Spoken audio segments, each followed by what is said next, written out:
medyo hindi ho maganda. Pero kay Senator Bong, yung career niya kasi sobrang successful for 2010. Ang iingatan lang niya yung mga tao na nasa paligid niyo. Kami ba yun? Hindi naman. Yung mga Trojan horse. Okay. But my dad is very healthy. Yes, so far naman po. Kaya nga mag-focus kayo dun sa father niyo sa 2010. Mas lalo ng pag-ingat dahil mahal na mahal ka naman talaga ng tatay mo. Yeah. So Maricel, sa career naman, both showbiz at politics, dahil si Senator is running for re-election sa May. Very good po. Nakikita ko tuloy-tuloy yung pagswerte ni Senator Bong and meron siyang gagawin mga napakaibang project. It's totally sa different politics? from... Yes, and also pati ho sa movie industry. Apa. Okay, so, but all in all, it's going to be a good year for Senator. Definitely. Maganda po ang 2010. Oo. Ang kanyang love life. Makulay. Colorful daw eh. Colorful, Maricel, Pagka hindi ka na makulay, boring. Boring. Oo. Ito na lang. Ako naman sinasabi ko. Hindi, tawagan din natin ngayon si Philip Salvador para maalaman din natin kay Maricel kung ano namang... Ang best supporting actor, si Lizardo. Congratulations. Good afternoon. Philip, congratulations, Philip. Nay. Ito na naman ako. Congratulations. Thank you. Magkanong bonus na tanggap mo sa mga producer ng Panday? Kay Bong pa lang, tumanggap na ako ng Sige, hindi ka na bibigyan ni Miss Annette niya ng bonus. Kasi nakatanggap ka na pala kay Bong. Hindi, kay Bong pa nga lang yun. Ikaw naman ang kukuha nung kay Miss Annette nung para sa akin, di ba? Buti na lang, nasa US siya. Hindi ka ba nagkasawa sa kaakyat ng entablado para tumanggap ng parangal? Pang 25th, Hindi ba, Butch, sabi ko sa inyo noon, I'm always hungry for more. So, kung ano man yung project na tatahakin ko, pinag-aaralan ko mabuti para wag naman mapahiya yung mga producers ko. And they're so proud of you now. Pero ano mga roles pa bang inaasa mo after Panday? Kasi you went over the top na dito talaga. Parang todo na to eh. Alam mo, Butch, marami pa. Hindi ko masabi kung ano. Basta darating na lang pag nakita ko yung script at nakita kong bago to Gusto ko to. Ayun. Aralin ko na mabuti yun. Tapos, pagbubutihin ko. Nakasama mo ba si Joshua nung Pasko? Nagkita kami bago magpasko, nagkita-kita kami ng ninong niya sa ABS. Ano gift mo sa kanya? Kiss. A kiss? Tsaka hug. Hindi, Ano gift ng ninong? Hindi mo ba Ang ninong. Hindi mo man lang nakasama ng isang araw, si Joshua? Hindi na yan. Kasi I think they left for abroad. Nag-abroad sila.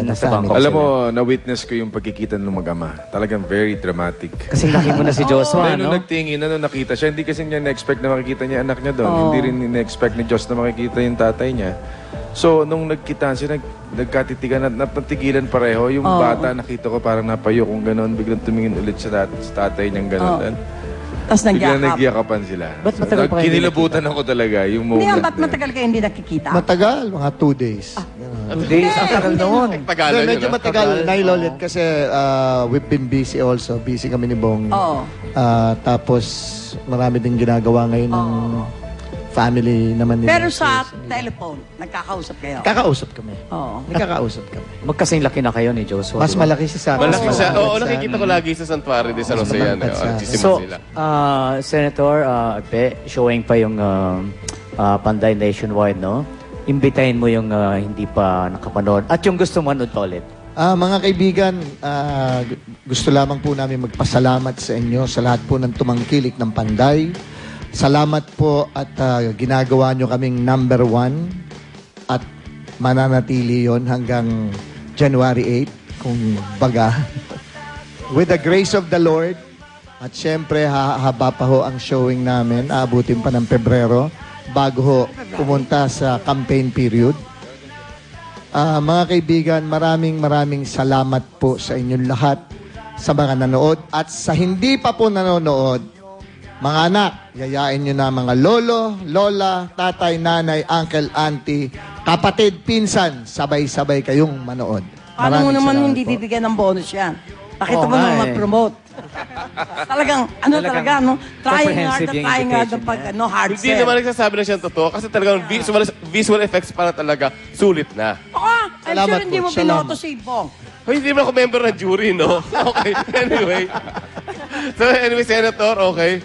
Alam nyo, first time, sa dami ng pelikula na ginawa natin, ngayon lang natin natanggap itong klaseng parangal o papuri. Kaya sabi ko nga before, this is Bong Revilla's best film ever.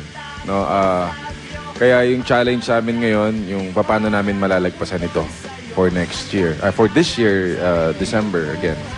Kaya umasa sila sa mga tagahanga ng Panday at maging kay Ninong Ran, saan man siya ngayon. Pangangalagaan natin ang Panday dahil iisa lang ang tunay na Panday. Ayun si FPJ. Pangangalagaan natin yung pangalan na yan. Kaya ang aming pasasalamat kay Tita Susan, sa GMA Films, at Carlo naging Caparas. kabahagi ng... Carlo Caparas. Carlo Hindi, Caparas, yun ang yung creator. ihuhuli ko dahil okay. espesyal ang aking pasasalamat sa aking mentor na kumbaga yung kumilala sa akin, unang-una pa man, yung naging kauna-unahang direktor ko, Carlo J. Caparas, Dugong Buhay. Oh, and of course, 1984. dahil si Direk Carlo at si Mama Donna. Mama Donna Donna Villa. Villa. Talaga nakatutok din. Maganda pa Minomonitor rin. nila. Talagang maraming salamat sa inyo. Hindi sila nagpabayad, Wow. Yun sa rights Hindi, ng sabi ni Donna at saka ni Carlo, bigay mo na lang daw sa amin tatlo. Oh, why not? Bayad. Parang Okay. narinig ko rin sinabi niya yun. Oo, Narinig ko yun. Oo. Parang narinig ko At nga. syempre sa daddy ko naman, Daddy, alam ko po yung nahihirapan kayo sa sitwasyon nyo ngayon, pero wag ko kayo mawawalan ng pag-asa. Hindi tayo pababayaan ng Diyos. Saka binibigyan mo siya talaga Lalakas ng... ka pa, Daddy. Saka We hindi, love you. Kay At senior talaga, malaking karangalan na ibinigay ni Bong. Yung natanggap niyang best actor, yung success ko kinatuwa niya. na natatanggap ngayon, utang ko yan sa tatay ko, utang ko sa Panginoon, at hindi tayo pababayaan ng Panginoon, Daddy. Tama. And of course, to my wife, Lani. At kaya sa siniswerte ngayon, kasi wala siyang kulukadidang. Okay, and with that, Mabait na siya, with mabait that, na siya. we would like to thank again Thank you kay Bambi Gaskel. Fuentes at Timog, lalo na kay Wendy, sa Bizarre at kay Bong Lasso ng Ritaso. Okay, maraming Okay. salamat, Dr. Vicky Bello and Flawless, syempre. Again, Miss Gasel, maraming Thank you. salamat. So, Thank prayers lang, di ba? Prayers. Yes, of course. Okay. Syempre. At sa kay Christian ng Tete Patis. Philip Salvador! Maraming salamat muli. It's nice to be back here in Star Talk. More blessings sa inyo dito. Thank you. Lalo na sa nanay lolet ko. Lalo na Dami pag na eh. binigay, lalo na pag binigay ni Bong yung bayad para sa pandan. And syempre, Senator Bong Revilla, baka may sasabihin ka pa, ikaw nakakagulo ka talaga. Kasi, Congratulations again. Thank you very much. Panoorin nyo po ang Panday. Yung hindi pa ho napapanood. Hindi pa napapanood, nakakapanood ng Panday, panoorin nyo. Okay, At best yung mga picture. nanood na, thank you very much. Top Gross and Best Actor. Meanwhile, narito si Pacboy at saka si Charisse. Up later! Grace Aquino at James Yap, kamusta na kaya matapos ang pinakahuling tampuhan? Abangan! Up next! Dating kasintahan ni Katrina Halili na si Chris Lawrence. Binabalikan nga ba si Katrina? Abangan niyo yan. At LJ Reyes at Paula Avellino nasangkot sa isang aksidente. Ex-boyfriend ni Jackie Rice na kay Vanessa Del Moral na nga ba ngayon? At si RC Muñoz, niloloko nga ba ng boyfriend niyang si Kian Cupriano ng Kala Lili? Lahat yan sasagutin nila. Abangan nyo, that's up next!